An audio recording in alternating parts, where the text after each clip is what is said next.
Hai anak-anak murid, hari ini kita akan belajar tentang perkara sesuatu yang menarik dan penuh makna iaitu pepatah. Pepatah ialah kata-kata hikmah yang memberi pengajaran dan panduan hidup berdasarkan pengalaman orang terdahulu. Pepatah juga merupakan pesanan atau nasihat yang boleh membantu kita dalam kehidupan seharian.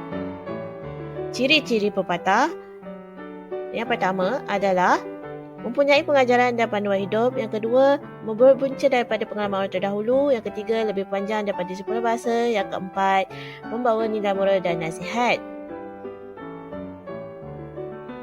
Jadi pepatah ini boleh bantu kita faham tentang kehidupan yang lebih baik. Contoh, pepatah bersatu kita teguh, bercerai kita roboh, tak lapuk di hujan, tak lekang di panas. Tepat sekali, contohnya pepatah bersatu kita teguh, bercerai kita roboh. Maksudnya, jika kita bersatu dan bekerjasama, kita akan menjadi lebih kuat. Tetapi jika kita berpecah belah, kita mudah menjadi lemah.